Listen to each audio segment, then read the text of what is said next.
One thing more, like sometimes people, even our own sannyasins, we like to lead dynamic meditation with live music. And Osho did not like that. About this, I tell you one interesting story.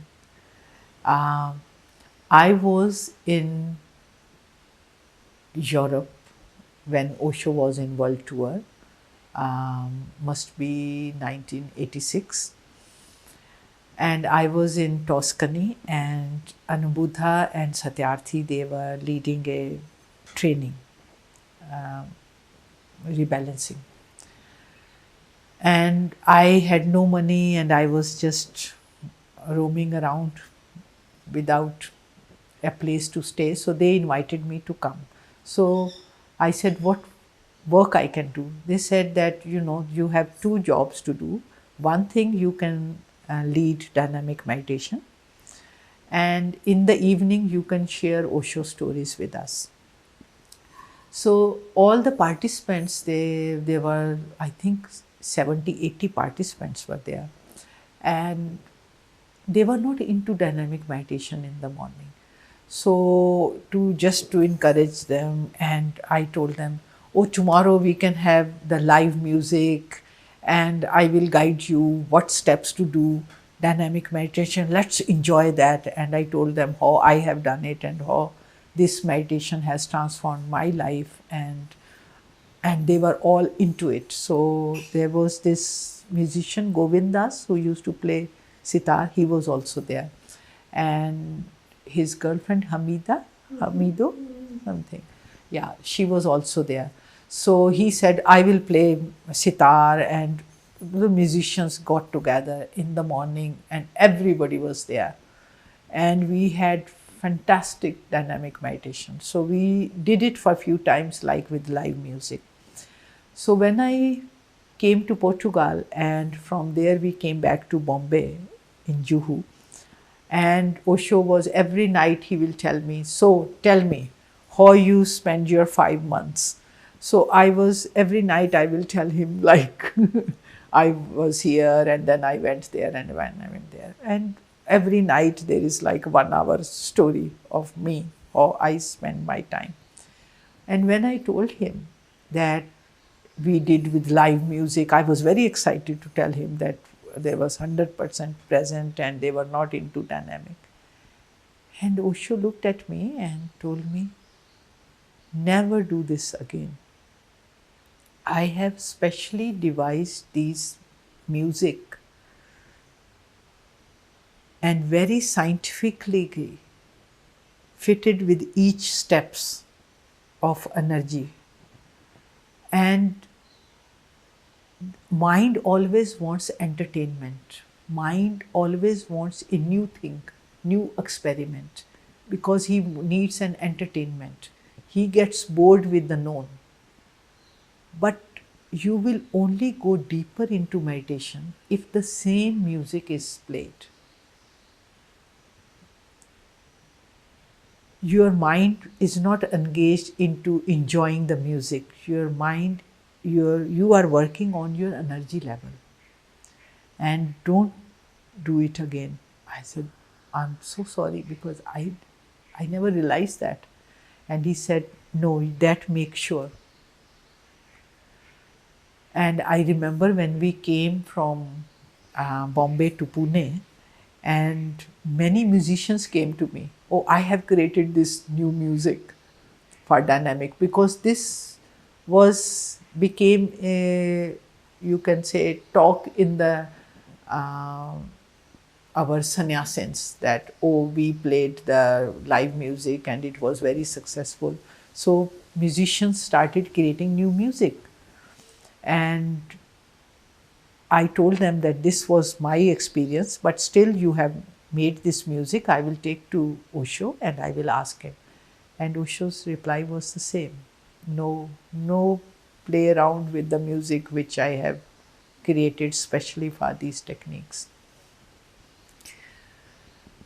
And you remember, sometimes we will ask, my question was to Osho.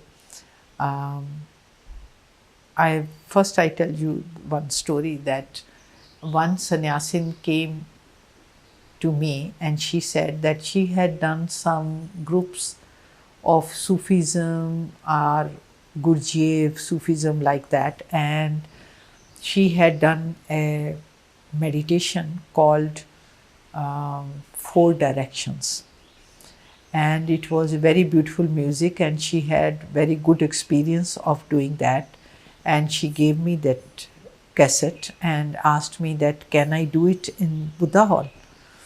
So I took it to Osho, and Osho said, yes, it's very good music, and it is like we can do it. So then I told her yes, and then she said, but you know, this is this music and this meditation is copyrighted. I have to ask the permission from those people. I said, okay, ask the permission. And she asked the permission, and there was a long questions, long letter full of many questions, and who is going to do it, and where you are going to do it, and how many people are going to do it, and what they are going to pay, and how much royalty it will come to them, like that, these questions. So that girl said that, oh, there are a lot of questions. So I took it to Osho, and Osho said that, you know, all these meditations are to uplift the conscious level of humanity. And this Western mind is always to control and to possess. And they have devised a technique and they just cannot share with people.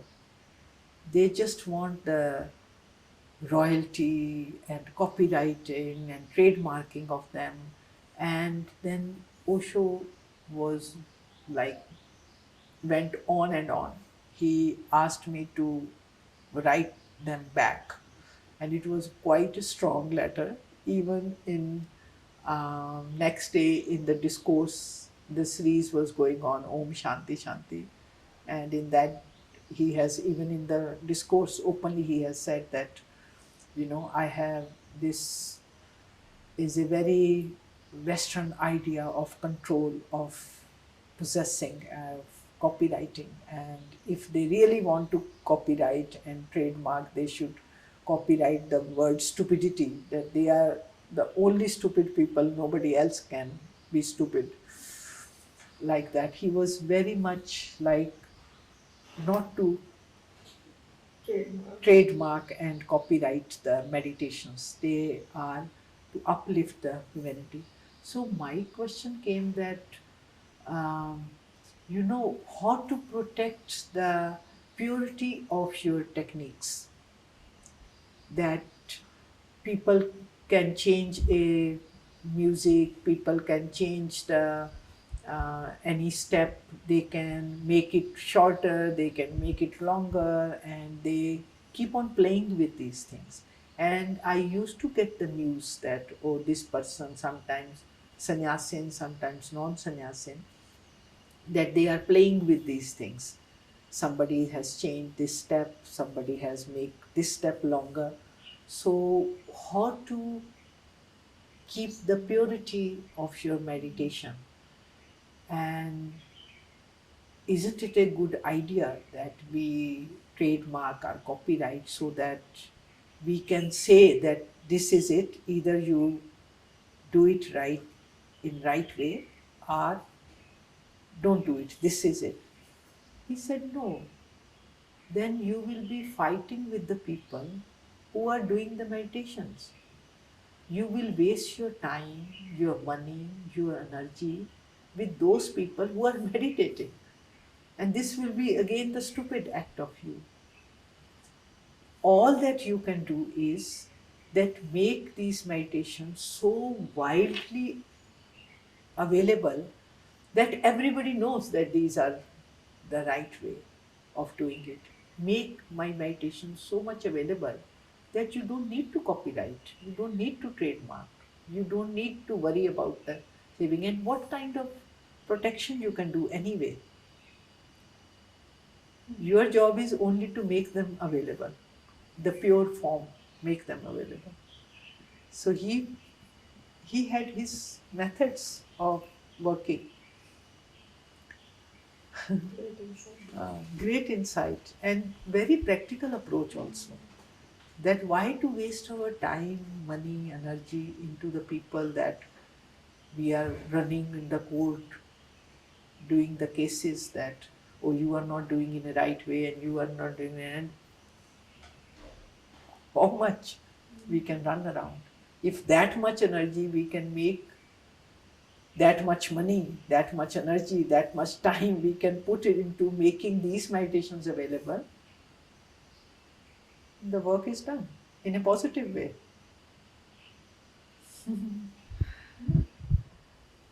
Let's come to this little incident which happened in Buddha Hall. Once a woman started laughing in the middle of the discourse. It was 88, I think it was 88. It was 1988, and Osho's discourses were going on. I think it was rainy season.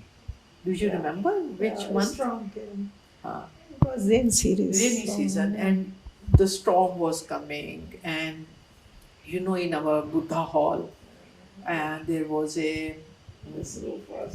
this tent, very beautiful tent was there, and lot of bamboo trees around the Buddha hall. So when the storm used to come, the roof will move, and the bamboos will creak with it and create sounds. And Osho was in those days very funny mood, uh, creating a lot of laughter, and he himself will be laughing with us, telling jokes, telling incidents. So lot of laughter was going on, and he was always like encouraging the laughter. So one day he's speaking, and the bamboos are also creaking, creating a sound, and there was much laughter going on. And then Osho stopped this and wanted to say something very like significant after each, joke. He was always saying something. Actually, no laughter. It was serious discourse. Yeah. Yeah, It he was? was like it was just the half discourse.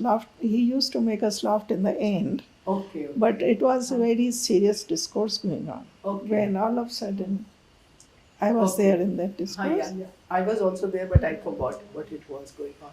But Osho was speaking, and there was laughter at the back side of the hall, and it went on and on. And Osho said, "I'm not saying anything funny. Laughing out of Yeah, you are laughing out of the context." And still the laughter was going on. And especially there was one Japanese girl who could not understand what Osho was saying. She did not understand English, and she kept on laughing, feeling whatever, like the laughter was coming, and she became hysterical, into her laughter without listening what the without even understanding. So Osho said it 2 3 times, and almost like 7 8 minutes he was waiting that laughter to subside. It did not, and he got up and he said something. He said before leaving. Put his pad Huh. and he got up, namaste, and said, "Don't wait for me tomorrow." Yes, yeah. And he left and he said, "Don't wait for me tomorrow."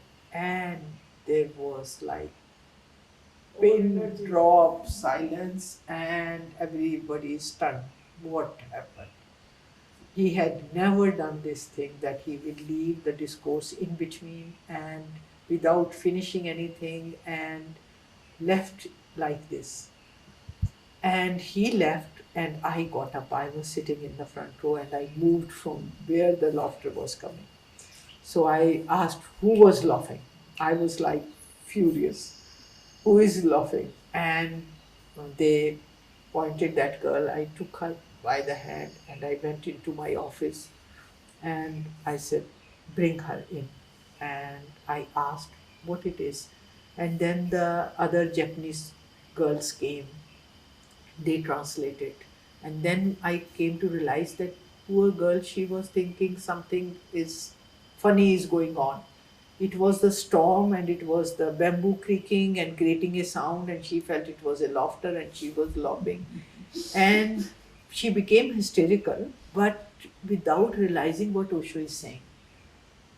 And when I talked with her what he has said and left, she felt like, oh my God, it was like she will kill herself. She felt so guilt, so bad about it.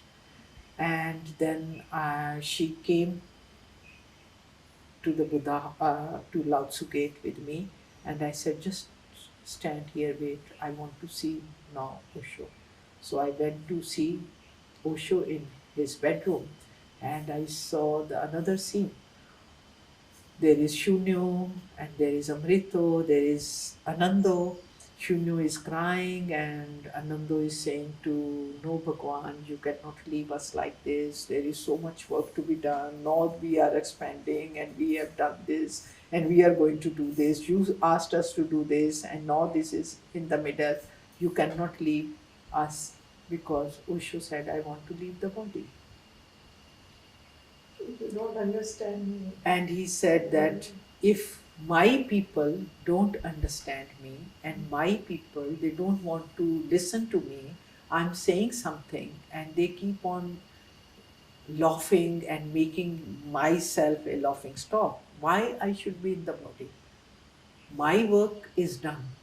I am here living in this body for you to help you. And if you don't want don't want my help, don't want to listen to me, don't want to sit, and you are into your own world, then why I should be in?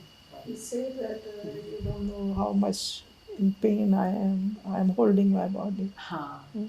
And yeah, that also he said that, that you don't realize how difficult for me to be in this body. And this body is hurting me, giving me pain, and it is very difficult to be. But because of you, I am living in this body. But if you don't want, why I should live? And then I reach there and I tell him that, you had promised me that unless in this life you see me that I can walk on my own, you won't leave the body. And look at me. You can say it that I'm ready. I know that I'm not ready on my own.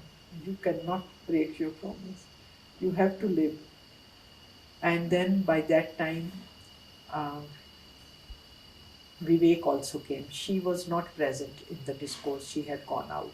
She came back and she saw the rush around the Lao Tzu gate and she heard what has happened. And when she came in, and I am talking to Osho about this, and then she said, Bhagwan, you cannot leave the body. She said it with so much authority. You cannot leave the body. And Neelam had been, I heard all this. Neelam had been talking with that Japanese girl and she does not even understand. And she was not insulting you. She just was an ignorant, stupid girl who did not understand your language. And she felt it is something funny is going on. It was the sound of the